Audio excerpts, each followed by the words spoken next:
Hello and good evening, everyone. My name is Magdalena Dakar and I'm Chief Executive of FH Europe Foundation. It is my pleasure to welcome you all on this special occasion, the FH Awareness Day. And with me today, we have fantastic panelists who I would like to introduce. I'm glad to be joined by Professor Kirsten Holven from University of Oslo and the National Advisory Unit of FH, Oslo University Hospital. Hello, Kirsten. We have as well with us Andrea Panayotou, who is joining us from Cyprus. She's Associate Professor in Public Health at the Cyprus University of Technology and the National Lead for FH and a member of the European Atherosclerosis Society FH study collaboration. Welcome, and I'm glad that you're with us today. Last but not least, we have two amazing people who have been working with FH Europe for quite some time. We have Nicola Bedlington, Senior Policy Advisor with FH Europe, and Dr. Marius Janta, our former trustee and founder of InnoMed and a member of IC Permit and co-lead of the Strategy Board on Policy. Delighted to be joined by you. Without further ado, I would like to start. I would like to maybe share just very briefly some housekeeping rules. This webinar is being recorded and it will be available on our YouTube channel in just a few days.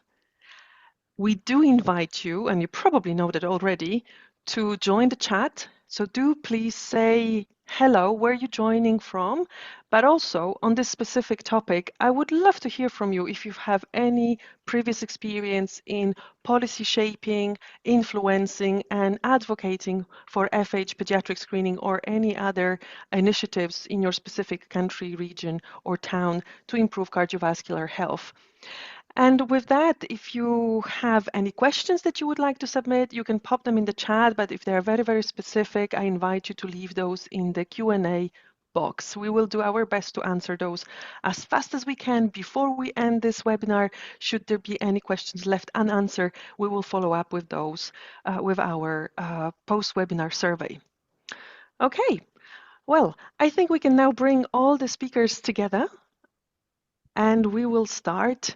And as I mentioned earlier, it is a very special day because we are observing Familial Hypercholesterolemia Awareness Day. And it's important to know that every minute a child with FH is being born somewhere in the world.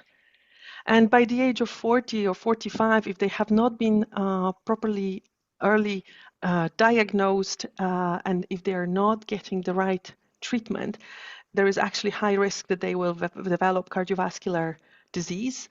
In play terms, that means a heart attack or any other heart-related health consequences. It is actually estimated that 1 in 5 heart attacks at the age of 45 are due to unresolved familial hypercholesterolemia. And ladies and gentlemen, by the time we finish this webinar, so in 57 minutes, there would be probably 57 children with FH born. The World Health Organization called FH a public global health burden back in 1997, and there were 2 reports issued, one in 1997 and following year in 1998. However, little has changed since then.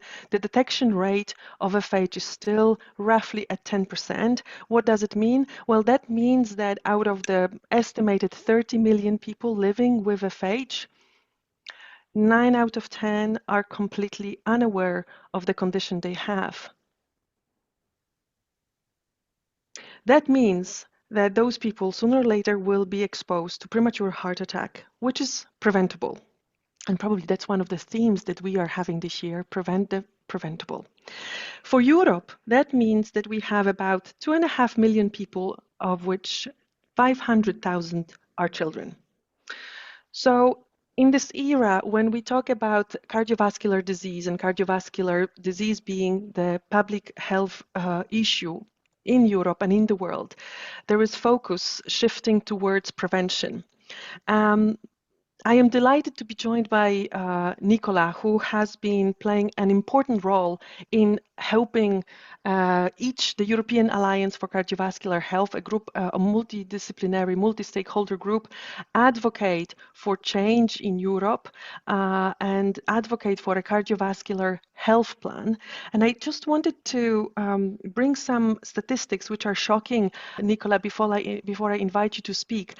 I'm not 100% sure people who are joining us are aware that CVD, cardiovascular disease, is the #1 cause of death. It's not cancer, it's not other diseases, it's actually CVD. And that means, compared to cancer, 30% of deaths are attributed to cardiovascular disease. Interestingly enough, the cost of CVD in Europe today is estimated at 282 billion euro. That's roughly 100 billion euro more than what the actual total budget of the European Union is. I struggle to understand how, to this day and age, we're still struggling to go for the low-hanging fruit, which is tackling, for example, familial hypercholesterolemia. So, Nicola, you've been with us on this journey for many years. You know exactly what we're advocating for. I would love to ask you, can you tell us a little bit more about the current dynamics in the EU and the wider Europe in the context of the cardiovascular health plan, the ambition? I would love to hear your thoughts on the relevance of such plan for an individual citizen, someone living with FH, someone joining us here on the call in the respective member states. Is such cardiovascular health plan enough to tackle CVD prevention? Is it a solution to FH pediatric screening? And overall, the cardiovascular health provision. Kirsten, you're joining us from Norway, and I was just talking about European Union and the member states, and now we are going to zoom on Norway when it's actually not a member state. Welcome. Thank you. Kirsten, you are actually someone who is dedicated to FH and passionate and really advocating for screening, and not just any screening. You actually have mastered a special model which we were using as FH Europe back in 2019 in our submission for the cardiovascular for the FH pediatric screening best practice to the European Commission. I would love to hear from you more about the model that you're using, and if you can help us understand, how did you manage to convince your government to do the right things right, regardless of the presence or absence of a cardiovascular health plan? Thank you. I will tell you a little about the Norwegian experience, and I'm saying a successful collaboration. Please, the next slide, Spela. But saying successful, meaning that we still have a long way to go. But I will tell you more about that. So this is sort of, I would like to introduce you to the Norwegian FH landscape, as I call it. So Norway is a country with about 5.5 million inhabitants, so not so many inhabitants, but we have a very large and elongated country. In fact, there's 2,500 kilometers from south to north in Norway, meaning that there are long distances between patients and lipid clinics and general practitioners and hospitals. Altogether, we have around 5,500 family doctors or general practitioners. They send each year around 4,500 patients to genetic testing in Norway. And also, they also follow up many of the FH patients themselves. We have around 50 hospitals. And then we have what we call maybe the National Lipid Clinic in Oslo.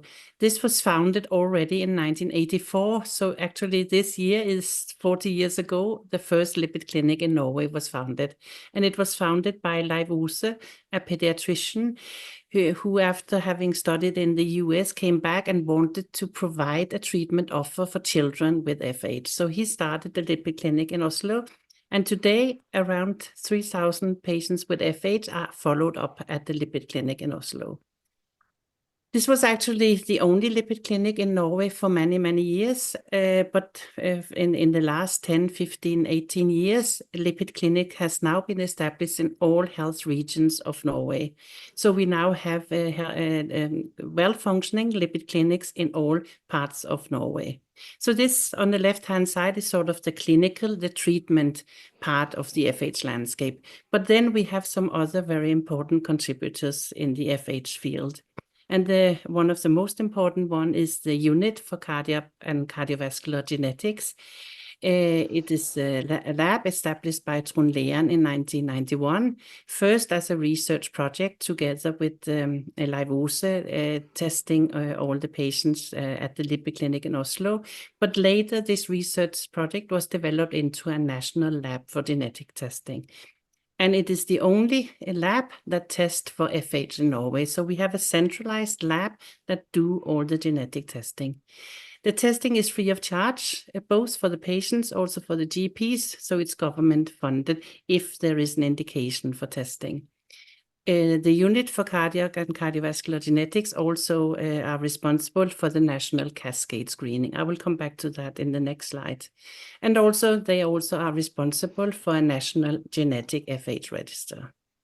Then the next contributor, also very important, is the Norwegian National Patient Organization. This was also established already in 2005 by Margarete Hamrin. So again, almost 20 years ago, the first patient organization was established.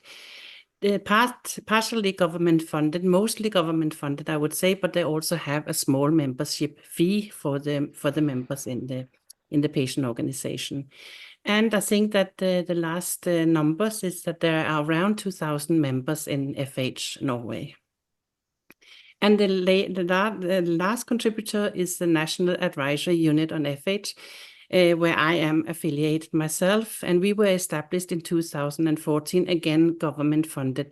And the reason for our establishment was actually a very much due to the lipid clinic and the patient organization, because they could document that there was an inequality in treatment offered throughout Norway because of the distance. They say, okay, we cannot only have one lipid clinic in the south of Norway, we need to have also a knowledge and competence for treatment in all places of Europe. So this is our main responsible at the National Advisory Unit, to spread information to both patients, to doctors, especially the general practitioners. We also do research. We have a local treatment register at the lipid clinic in Oslo.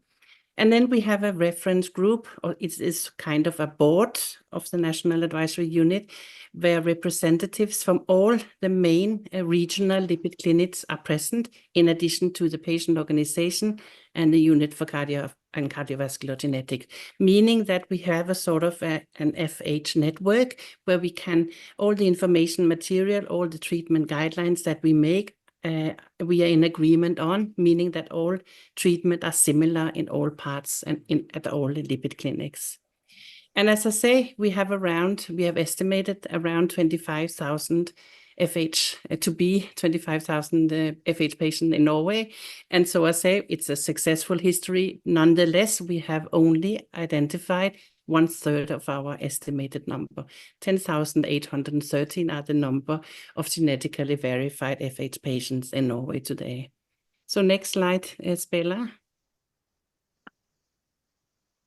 So what we are doing in Norway is effective cascade screening, and cascade screening is effective.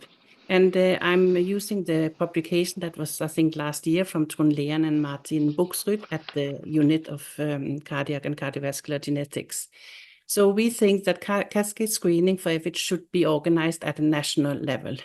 It should be done by dedicated health personnel, such as genetic counselors, because few genetic counselors at the unit for cardio and cardiovascular genetics have been responsible for cascade screening almost half of the patients today identified, whereas the rest, the remaining half, has been identified by the 5,000 general practitioners and all the lipid clinics. So if you look at the cost effectiveness of the few genetic counselors at a centralized place, it is very cost effective. Also, it enables the establishment of a national register of patients with FH. So again, having one central national genetics center is important. We also think that it is important that the diagnosis of FH should be based on identifying the underlying mutation if you want to do cascade screening, because we have shown, and others also, that many of the clinical diagnosed FH patients do not have a do not have a positive mutation. We showed that 42% of the non-FH that were negative for FH had a Dutch Lipid Clinic score above 6. So that means if you want to do cascade screening, you have to do 50% extra if you want it based on clinical trial. This is really not cost effective, but if you only go for the genetically verified, do the cascade screening there, it's more efficient. And in Norway, we see when we look at the ones the patients identify, 1/3 of the patients in the genetic identified are index patients, 2/3 are the relatives. So it is important to do the cascade screening to catch the relatives. Yes, next slide. I am impatient to ask you questions, but I will wait. I will wait. Okay. So the National Advisory Unit, as I said, they were established in 2014, and really it was after advice, I'm saying push from the Norwegian FH patient organization, lobbying at the government level to make sure that we could secure equal treatment of FH patients in Norway. And we have established a website where there's a lot of easily accessible information. For instance, we have a direct link to electronic requisition for genetic testing. So if the GPs, they know about our website, if they have a patient, they say, okay, we need to send this patient to genetic testing, they can go to our website, just click the link, and they can fill it out and send it. So it's not difficult for them to find the documents. They just go into our website knowing it's there. We have a link directly to the patient organization, so the patients already can also find, okay, there is a patient organization that has my interest at heart. They can go in and find information about that. We have direct links to treatment guidelines. So again, if the GP is a little in doubt when he meets the patient in the visit, he can go in and check what are the treatment targets, if they're pregnant, if they're children, everything is easily accessible.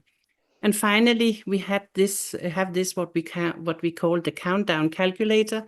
Help us to find all estimated number 25,000. Every week we update the number. So again, today it's 10,813. Next week maybe it's 10,835. But we follow it so that we can celebrate each time we have a milestone. Every time we reach 1,000, 9,000, 10,000, 11,000, it is celebrated at the unit for cardiac and cardiovascular genetics. Again, main focus for the National Advisory Unit is the knowledge and information, creating FH awareness, having targeted the campaigns to the GPs, provide information material and treatment guidelines. We do not see patients, we do not treat patients. And all the information material that we had are freely available. Everything can be downloaded from our website, securing that the same information is available for every GP everywhere in Norway, for all the lipid clinics also in Norway. And then also main focus is also to create an FH network. We arrange annually lipid meetings, and we also have a clinical case seminar where we discuss different patient cases for the physicians. And if you can go to the next slide. So I just want to show you also what difference it can make where we have a unit working together with this collaborative FH network. So even in Norway, where we have had a great focus identifying FH patients for 40 years, the number of positive gene tests has been relatively stable for 15 years up until 2014. But then with more awareness created by by the National Advisory Unit, but also more awareness created by the local new regional lipid clinics, the patient organization. All together, we move in the same direction, and we managed to triple the amount of positive genetic testing in Norway during a few years. And it has been kept on a higher level, even though we saw a small dip during the pandemic. But still, we have managed to triple. And I think this is the effort of this collaboration, so that we all work together at creating more awareness for FH. Yeah. So the last slides is just to thank all these, what I call the Norwegian FH network. So the unit for cardiac and cardiovascular genetics, I've already mentioned the patient organization, and also my colleagues at the National Advisory Unit. But more importantly, also this reference group or the board of the National Advisory Unit, because we have representatives from all the regional lipid clinics securing that the information is similar distributed among all lipid clinics. Yeah. So thank you. Kirsten, I don't know where to start. I mean, you've nailed it. How come a country that's that size, as you've explained to everyone, because you made a comparison in the preparation to this webinar, that if we flipped Norway the other way around, it would be like from Oslo all the way to Rome. That's how long it is. And you still, with 5 clinics, you managed to get, closely to a half of estimated patients. And with genetic tests, this is incredible. And I wonder, why don't other countries follow that? But I think the answer is in what you just said, this incredible collaboration, multi-stakeholder collaboration. I know that we have now Nicola, and I don't want to risk losing her again. So how about if we do the following, Kirsten? I'll invite Nicola to set the scene for actually the European Union. And, flipping those presentations wasn't that bad, because we saw what's happening outside of the Union, what Norway is achieving. And then let's have a closer look at the European Union. Nicola, over to you. Help us understand what's happening right now, the ambitions, the potential. The floor is yours. Thank you, and apologies for the technology problem. So I think in your introduction, you alluded to the political momentum spearheaded by the European Alliance for Cardiovascular Health towards a dedicated European plan on cardiovascular health. And as we enter into a new political mandate, a new European Commission, European Parliament, there's reason for cautious optimism that such a plan will materialise. It was part of the European People's Party manifesto during the European Parliament elections earlier this year, and a promise they are bound to keep. It's featured heavily in the current Hungarian EU presidency agenda, with a dedicated ministerial level meeting open to all stakeholders, and FH Europe Foundation was really extremely present there. There were strong signals there of support from many key countries, but sadly not all key countries, but it will feature in the EU presidency conclusions. I think it's worth saying in all of this, there's been impressive, collective, thoughtful, collaborative work by the European Alliance during this period. Last year in December, we were very present in Strasbourg at a dedicated exhibition. And again, FH Europe Foundation members were there, the ambassadors were there. And just a couple of days ago, a really important breakfast meeting with health attaches, getting our messages across. In the mandate letter received by the Commissioner Designate for Health, interestingly also from Hungary, which will dictate their priorities for the next few years, cardiovascular health is mentioned, albeit somewhat fleetingly. So we need to solidify that in the European Parliament hearings, which need to endorse and accept the commissioners. And we need very strategic, pointed questions from heart-friendly MEPs. I think it's worth highlighting, as part of its advocacy efforts, each co-designed a draft plan on cardiovascular health. And I think in there are several hooks for FH Europe Foundation that will have impact for patients and people on the ground, not only in the context of personalised prevention and detection, but I think there's a lot of emphasis on equity, of doing things differently, doing things right for the benefit of populations, and really harnessing digital transformation and responsible data sharing, again, central to our agenda. So this snapshot, I think, underlines what a dynamic and vibrant environment we have as a backdrop for the work the FH Europe Foundation is doing on paediatric screening.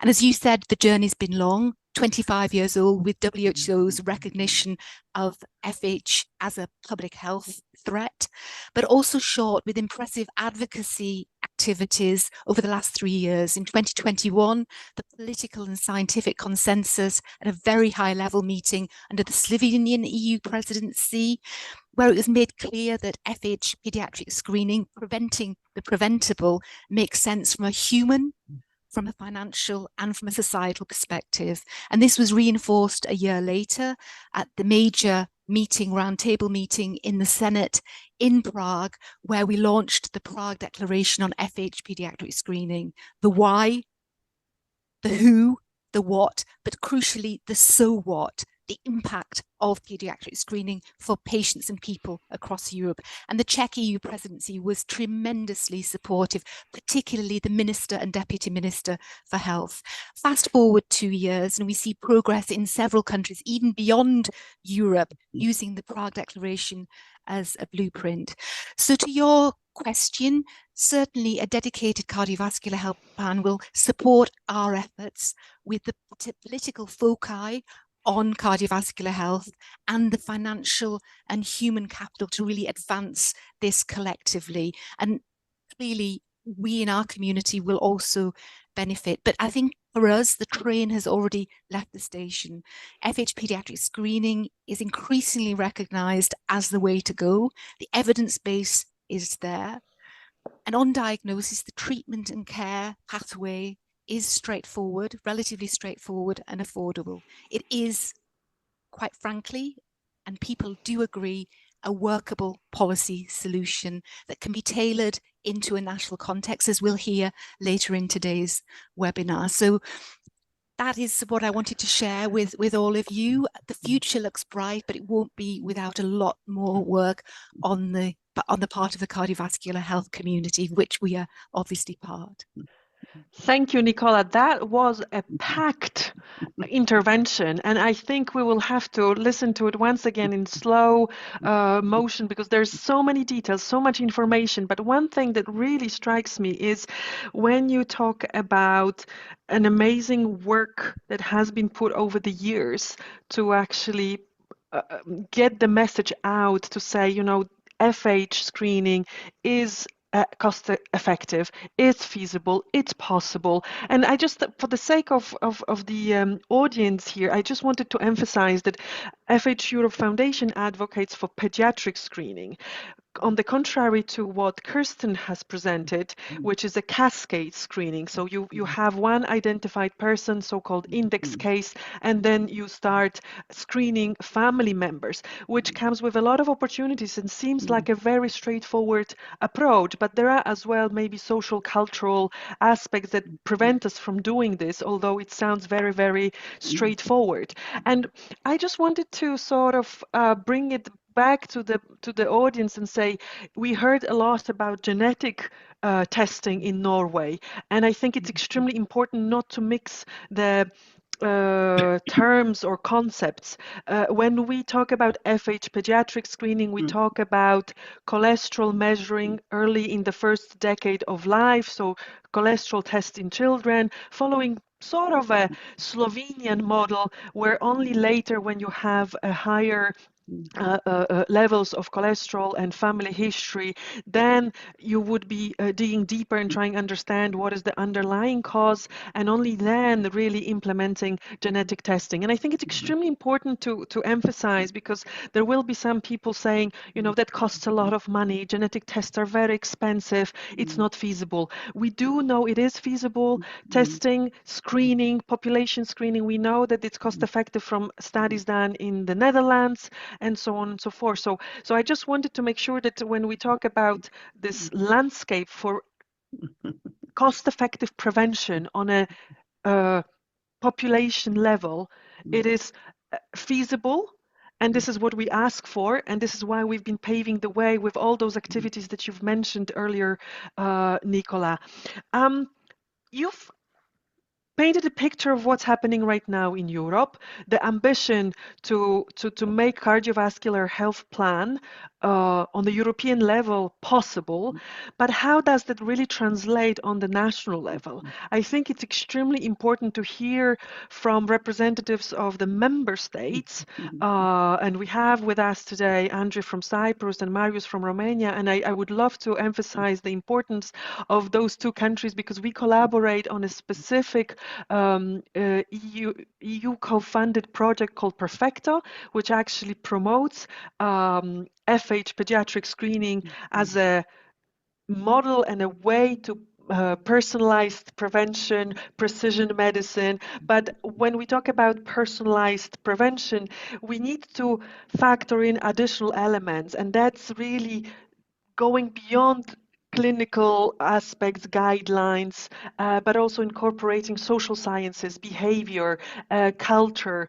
And with that, I would like to bring now Andre, because in contrast to Kirsten, you represent a small country, nowhere near the size of Norway.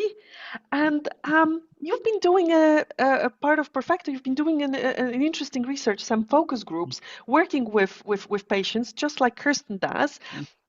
Tell us more about Cyprus, compare it a little bit to Norway, and help us understand the differences. Thank you, Magda.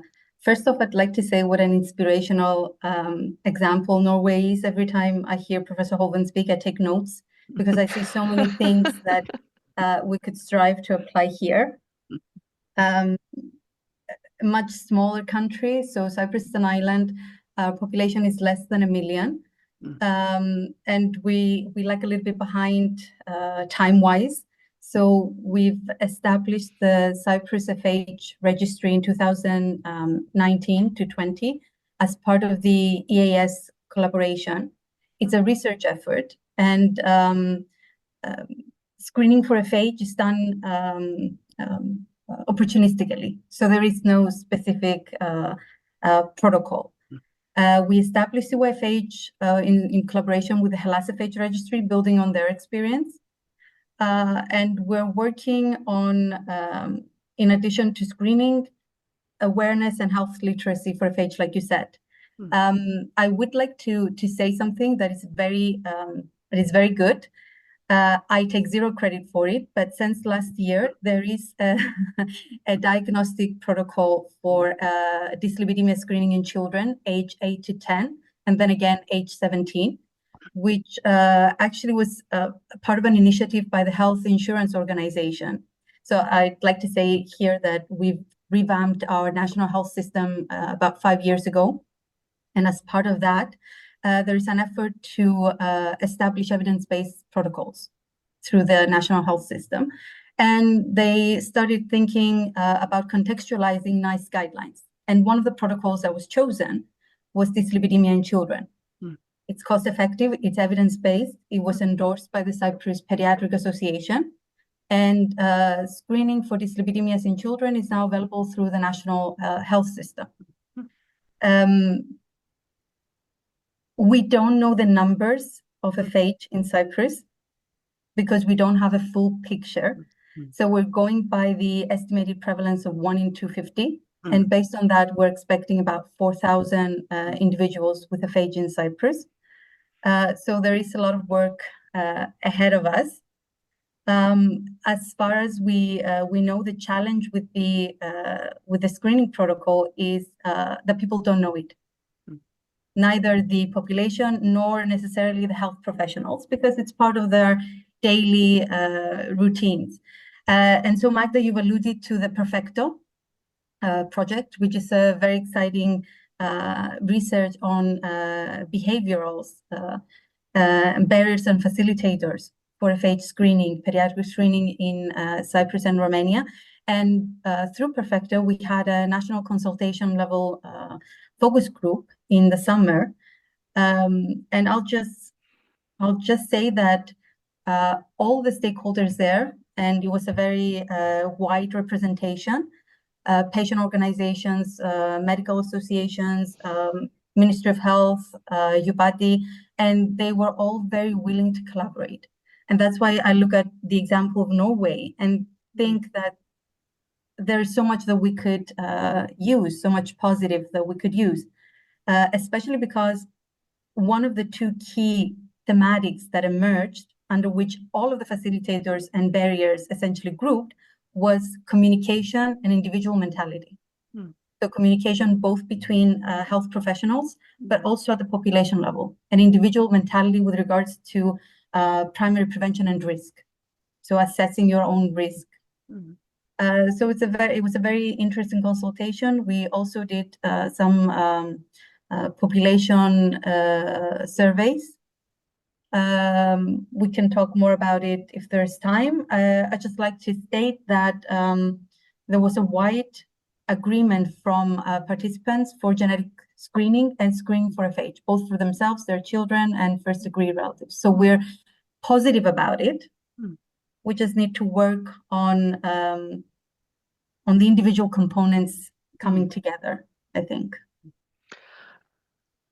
Absolutely fascinating. And, you know, for the benefit of the audience, we go through rehearsals and we know what's going to happen and what's going to be said. But every single time in this webinar, little gems come out and we keep discovering incredible things and potentials. And I just loved what you said, Andre, about the fact that there is this widely accepted population-wide acceptance when it comes to screening and including genetic testing, that despite the fact that it's a small island, a small population, where we know, for example, on other islands, in Malta, there is a certain level of stigmatization and people would be probably not comfortable with being genetically tested. It is a demonstrator of health literacy, importance of consensus, and once you achieve both, you can really get the patient community, the citizens on board and do the right things right. And again, the fact that you were able to sit at the table with insurance companies and convince them that it's actually cost effective for your population is again a fantastic signal of how to do right things right for the right reasons. And I really, really like that. You and Marius are working on Perfecto, and I would like to bring in Marius now, who is obviously passionate about personalized prevention and personalized communication. Marius, you are conducting similar research in Romania, and between Norway and Cyprus, it's a fairly big country with a big population, but with its own set of challenges. And I would love you to share a little bit more with the audience. What have you found out since you started working with Perfecto in the space of FH screening? Yes, I will start by saying that Romania is the seventh country, the largest country in the EU. So it's a big country. It's around 70% of Norway, but we have around 4 times more inhabitants. And yeah, so you can imagine how big are actually the challenges. And I will start by referring to the way the healthcare and prevention is delivered. So basically, the system is centered, is coordinated from the capital, but the country is so large. We have 8 EU regions and 42 counties. So you can imagine how difficult it's actually to coordinate from national level all the prevention, screening program, diagnosis and treatment and so on. So it's really difficult, and we worked actually in the last years on different topics from cancer to newborn screening, rheumatoid arthritis to cardiovascular health, and basically we no matter the methods and who is actually part of the focus group or of the survey, we easily identify the same problems. Actually, it's almost impossible for the people living outside Bucharest, Cluj-Napoca, and maybe 2 other big cities. If for the others, it's difficult to have access to proper prevention, screening, diagnosis, and treatment. This is very clear. On the other side, people they have expectations mainly from their family doctors. And of course, they expect from their family doctor to inform them about prevention measures, screening programs, to offer them information about different diseases, potentially all the diseases, and so on and so forth. But when it comes to prevention and screening, the biggest problem is that according to what we've learned in the medical universities and studying public health, family doctors are part both of the um, uh, preventative medicine, but also care. But in fact, when the health system is so much centered on hospitals and treating the diseases, actually the role of the medical family doctors change, and they simply do not have time, the right incentives, and sometimes interest to contribute to prevention. So, and this is one of the findings in the national survey we did here in Romania, part of the Perfecto project, that um, citizens, they expect information around cardiovascular health, around cholesterol, around inherited lipids, around genetic testing, FH screening, pediatric screening, cascade screening. They expect all this information to come from their family doctor. In principle, a lot of people are aware of that the cardiovascular diseases are um, um, the biggest burden. They recognize the role of lifestyle factor, but are very few actually who recognize the genetic factors on cardiovascular health, and as well the genetic contribution to the high cholesterol risk. So we should probably we should start working to find ways to increase the literacy level on inherited lipids and genetics. And this is actually part of the bigger picture in this, what we actually identify for many times in the last 10 years, that when it comes to innovation, and I think we can consider, right, the inherited lipids and genetics part of the innovative medicine. So when it comes to innovation, actually this gap is it's larger and larger. So I think we are now in the position when, in fact, people expect from their family doctors informations, but as well action. The family doctors are not in the position to deliver, and I already explained why. And on the other side, we are all living in an environment with a very fast development in field of health innovation, and it's very difficult to keep the pace with the innovation. Incredible insights, Marius, and you have kept those secret before we meet at this on this webinar, even though we collaborate regularly on the Perfecto, but we really wanted to surprise everyone. And well, I think you've achieved the wow factor here, because some of the statements you shared were really interesting, and I just thought would a comparison to sort of supply and demand would be appropriate. There is a specific expectation, a demand for information, but the supply chain, the doctors are failing purely because there is no time and capacity. And I think it's a fantastic opportunity for other organizations to come in and fill in the gap. And I think that was demonstrated by the model from Norway, and what Andre is saying, that screening programs are available, however we would like to call it, in Cyprus, but people don't even know it exists, and so they cannot benefit from that. And furthermore, there is a willingness to learn.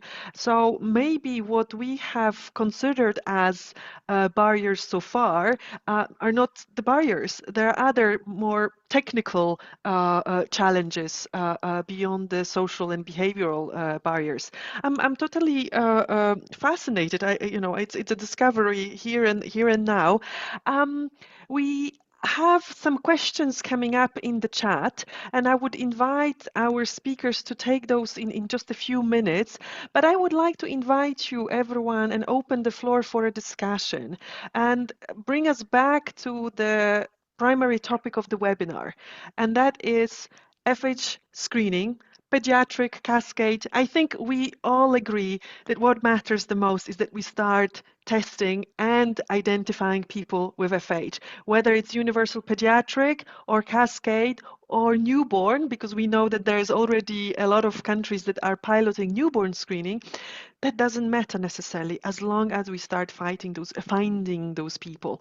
So when we go back to what Nicola said about the ambitions, opportunities, and the sort of a top-down approach versus the bottom-up experience that we have from the countries, what is the opportunity?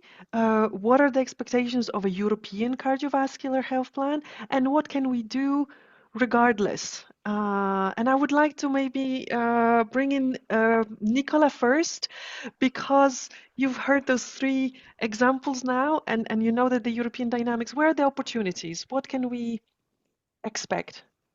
I think I was reflecting on that. I was listening to the excellent presentations, and I think, really there are areas where there's still many barriers and there's still a lot of work to do.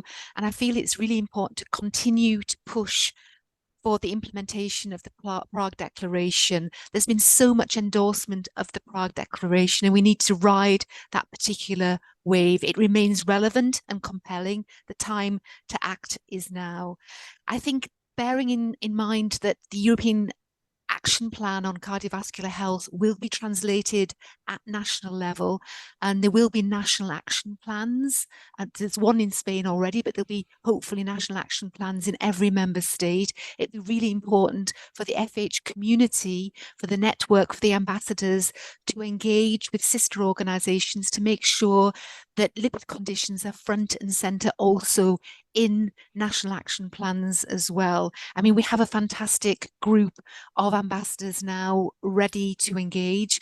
We have a strong and vibrant network. So I think we're in a strong position to really, from FH Europe Foundation as a European network, to trickle down, and what we learn from those activities, that advocacy activity, can go back into our work in a European context. But I do believe in the European Union projects, what we've heard from Perfecto, the exchange of good practice, the knowledge, the continuous learning cycle, the living labs, etc. I think all of that contributes to providing the evidence, the confidence, the trust, the change in behaviour. So I think we have to move on a number of different fronts. And I do think the collaborative leadership that FH Europe Foundation brings to each is really critical as well. It's a respected partner in that context too, and that counts for a lot.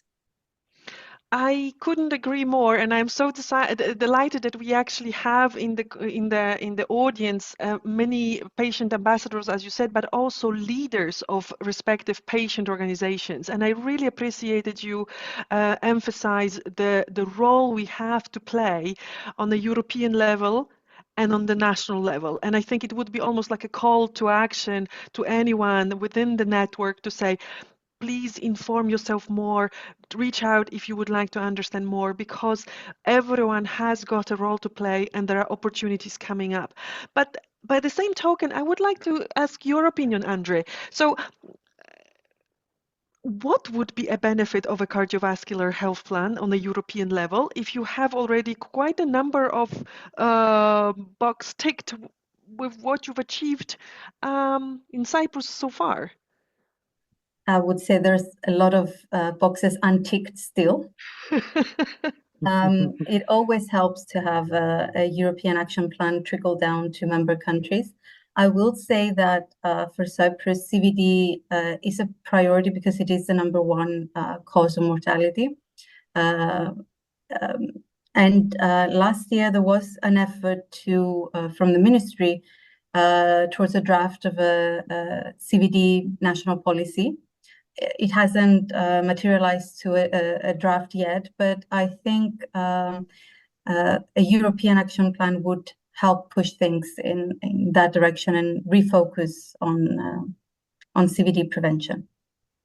I like what I'm hearing, and I so far everyone has been very, very cautious about not saying much about funding. But I also would like to think that with a cardiovascular health plan for Europe, there would be designated funding that would help deliver support in those gaps that we are identifying. But I don't want to put any words in your mouth. I would like to hear Marius, your comment, potential opportunities, importance of bottom-up and top-to-bottom approach based on what you know already. No, of course, it's important, to have this European cardiovascular health plan, and it's good to see WHO being more and more involved in NCD and the social participation and so on. That's great. But what is important as well is to complement the top-down with the bottom-up approach. But this bottom-up approach is not possible without funding. And the biggest problem is actually how the funding will reach the communities, the local and regional level. And this is an issue. So because from the national level, it's sometimes difficult to allocate money in different counties or different cities or villages. So it's complicated. And in another project that I think is relevant for our discussion, we met the stakeholders on prevention and as well their interactions in terms of financial ties, coordination, collaboration, and so on, European, national, regional, and local level. And was incredible to see how well are connected the stakeholders at European level, great connection at regional and local level, very easy to understand who are the orchestrators, and actually how the picture is actually is blocking at the national level. So simply, if you look to this picture, become very clear that you definitely need European strategies, but on the implementation part is important EU funding actually to go directly to the implementation to local and regional level. Thank you, Marius. I echo what you said, and I think this is one of the challenges that we heard about from many of the patient organization leaders, as well as leaders of respective societies and representatives of the medical community. There is obviously important funding stream that's missing when it comes to many aspects of improving the healthcare system, or actually redesigning and then working around implementation, health literacy. But Norway managed to do that. Yeah, go ahead. If I can add 10 seconds. Please. So there are a lot of money, coming through joint actions and from national budgets to, the national organizations. So people are paid for prevention and to implement screening. And on the other side, we should not expect for the NGOs, patient advocacy groups, other types of association and foundations, right, to work and to have an impact, in our case on FH pediatric screening, without proper funding. So it's clear that we should apply the same type of thinking. What can I say? The role of NGO should be recognized. Yeah. Well, thank you. That was not scripted, I can assure you, but completely agree. There is a massive expectation when it comes to the third sector, the non-for-profit and NGOs, who drive a lot of impact without the appropriate and equal funding to deliver the impact that is expected. But I would like to move back to Norway. So, Kristen, now you've heard what's happening in the member states. You've heard what happens with the cardiovascular health plan. You managed to achieve those things without one. What can we learn from you? Give us 3 top pieces of advice. How did you manage to do it? Where was the money coming from? Yeah, but first of all, I would like to say that I really appreciate the research project that have been started, because I think that in Norway, that was the foundation for what is now a national laboratory for genetic testing. It was a research project by Trond Lean It is PSD, which was developed in collaboration with the Lipid Clinic. Now it's a national lab for laboratory. It's okay, it's 20 years along the line, but still. So I think that research projects are needed to sort of start different parts of this FH landscape. And then I also agree very much with what Mayu said. I think that often, I mean, we have the same problem with the GPs in Norway, actually. Even we are successful, we still have a lot of need to get the information out to the GP. And I think that the accessibility to information, because they are so busy in their daily work, they don't have the time to sort of, if they cannot find it, they cannot give it. So to have easily accessible information, and we as the National Advisory Unit, we are only there for the information material. And I think that was what was also needed by the other lipid clinics. As long as we could take that away from them, asking them, what do you need? What kind of information material do you need? We make it. And then they could start distributing the information. So I think that yeah, having somebody would focus on the spreading and information. But then, of course, I mean, we are lucky because we were funded by the government, but it's actually not a very big sum. We are actually rather cheap, if I can say that. So it's not a really, it's not a huge amount of money that are funded, that are funding for the National Advisory Unit. So it's not impossible for other countries to do, because it's actually quite modest amount of money. But it's just you need to have somebody dedicated for the But see, information. I would challenge you. I think it's not helpful when we say that we are cheap and we don't need money and others can do it without money. I think it's giving the right money based on the impact we can create. Because if you compare a cost of premature heart attack, cost of hospitalization, missing out on school, work, and becoming an invalid for life to a certain degree for some people, I think we need to be very, very mindful about articulating the potential and the cost of the potential there. But can I just also add that in Norway, the patient organization was crucial. Without the patient organization pushing, lobbying in the government and departments, the National Advisory Unit would not have been established. So I think this is an inspiring information. Yes, I want to inspire people. Yes. Yeah, because you were hurt.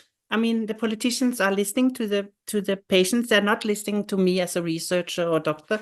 They're listening to the patients. So you really have a voice, and you should use it to the stakeholders that you meet. And absolutely. And you know what? I would like to, I'm mindful of time, and I would like to maybe finish by saying that we should not be waiting till it gets to the patient level. We should be empowering citizens and public to articulate the need and the right to health, equitable health. I wanted to quickly, there are 6 questions, but those are very simple to answer, and I would like to quickly go through those.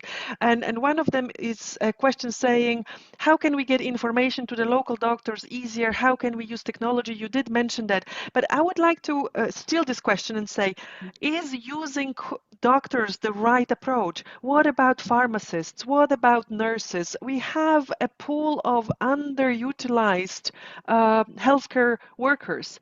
I think maybe it's about bringing this health promotion and prevention information to the level of people who are actually interacting in a different level with the citizen and patient.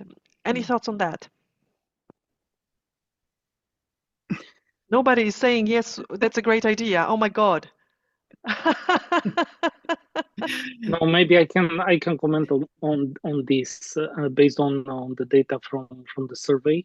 So of course, people expect information on FH pediatric screening to come from the GPs, and it's complicated actually to work with a pharmacist to recommend something so concrete, and but the pharmacists and the other influencers in the community, medical or non-medical, but anyway, influencers in health, can be used actually to shape the environment around health promotion, around cardiovascular health and prevention. So might be slightly different roles according to what people actually experience on a daily basis in the respective community. On that note, a question when it comes to cardiovascular health, and I will open this question to you, Marius, Andrea, and Nicola. I will let Kirsten get a short breather. How do we ensure that we don't get lost in the bigger CVD environment with our message? Who wants to take this one? Well, I would say that it is difficult because even in a focus group on pediatric FH, we did manage to spend half of the time discussing about other behavioral factors for CVD and CVD in general. So it is difficult. I don't have an answer per se, and I would leave the rest, the others to perhaps offer some answers. But yes, it is difficult because if we still need to build an awareness for cardiovascular disease, imagine having to build awareness and literacy on a very specific risk factor for cardiovascular disease that is also genetic. So it gets a little bit more complicated. And I don't have an answer, but it is difficult. Marius is smiling, so I would love to quickly hear you. And I know that we are over time and our golden rule is to finish on time. But as I'm leading this webinar, I thought I will steal 5 minutes of your precious time, guys. Marius. It's complicated, and the education is the key, and the education of the healthcare professional first. And it's so important to understand what are the non-biased source of medical education for healthcare professionals. This is, I think, the key question. Thank you. And I would like to stop here. I think we all agree that it's complex, but it's a matter of information, reliable and trustworthy information and education. Very quickly, Marius and Andre, what are the biggest barriers to getting people to get tested based on your research in Cyprus and Romania? The biggest barriers you've observed from the survey? Should I go first? Because that's from the focus group. So the biggest technical barrier was the availability of a comprehensive searchable e-health record that will make easy for the GP to say, to have a flag that says we need to screen this person. Hopefully that is something that is underway and will be resolved within the next couple of years, hopefully. And a non-technical barrier was lack of inter-stakeholder communication and the population and doctors' perceptions and attitudes on primary prevention and risk, in short. Wow. This is definitely something worth pursuing in a deeper research and publishing with a lens of, seen through the lens of patient. Fantastic. I love it. Marius, I will have to let you not answer this question because I have 2 last questions for Kirsten. Kirsten, do you still treat individuals with FH even if no positive genetic outcome is available? Yes or no? Yes. Yes, but of course the cause could be not genetic, it could be lifestyle, there could be other causes. But of course, all of them are treated if they need treatment, all of them are treated. And one last question for you. How is the information shared when you do genetic testing to help new patients understand the need for cascade testing? And I think it's a fabulous question. So when the patients are getting the genetic result, they are responsible to inform their family about their positive genetic test, and then they can go back to the unit for cardiac and cardiovascular genetics, and then we can contact the family members. Only the family members have been asked by the index patient. We are not allowed to contact the family ourselves. So it has to go through the index person that has to inform. But the genetic counselor at the unit for CAD really emphasizes the importance of and explaining that it's a family disease. So but of course we know that there are barriers, as you most likely also see in Romania and Cyprus. There are barriers for some patients to tell the family about it. So, but it's we cannot contact it. families. Very, very useful to know. And I can only share that I found recently a very nice practical publication by the Family Heart Foundation, how to tackle different challenges when it comes to sharing such an information with your family and overcoming barriers when it comes to engaging with family members to get tested, to get screened, because it's not easy. We've answered all the questions. We are 4 minutes over. There are 3 announcements that I still need to make because I did promise it to the team. But if you had to, in one sentence, summarize potential for FH pediatric screening, FH screening, tackling FH in the context of cardiovascular health plan for Europe, opportunity, barrier, where are we going with that? One sentence, Nicola. I think continue what we've already started. I think we have a very strong presence, a strong influence. We're seen as a trusted player in the alliance. And I think we continue on that trajectory because there we really can profile the needs of our community while appreciating the needs of other communities. We shouldn't be getting into battles. We should be working in a coherent way to improve cardiovascular health for all, is my perspective. Fantastic. Thank you, Marius. Yeah, to continue to experiment and to implement. Thank you. Andrea? I'll steal something from Professor Holven. Collaboration is key. Wonderful. So, Kirsten, as the observer from outside of the Union, but still very much part of Europe, what do you think? One sentence. I agree with Andrew that collaboration. I think that really in Norway it has been the collaborative efforts, not the lipid clinics on their own. They couldn't manage on their own. The unit for cardiovascular couldn't manage on their own, but together, and the patient organization, but together, when we all pushed in the same direction, this is when we really saw the increase. So. Music to my ears, and I think this is the motto of FH Europe Foundation. That's why we're a network. We collaborate with the members of the network, ambassadors, societies, policymakers, industry, as well as insurance companies and health innovators. I love that. A few words that I have heard is the role of healthcare systems and maybe redesign or implementing better solutions, leadership when it comes to implementing things on a national level, and really owing it, collaboration with your governments and strategic collaborations and health literacy. Those were the words I heard from you guys. I do appreciate it a lot. Thank you so much. Thank you all the audience. Spela, if you can just quickly pop up the last slides, I will go in express time. We do have something produced for you, ladies and gentlemen, available already as of today on demand on YouTube, Understanding the Difference Between High Cholesterol and Familial Hypercholesterolemia, a discussion moderated by our very own Emma and 3 experts. And the next fantastic offering that we have, and it should be coming, yes, it's Understanding the Connection Between Obesity and Diabetes in Familial Hypercholesterolemia, another piece of patient support material developed and available as of today in the discussion with Dr. Amani El-Shorbagi. And the last piece, please don't miss the last opportunity to join the HOFH Trilogy last webinar, which is taking place on Thursday. Make sure that you register.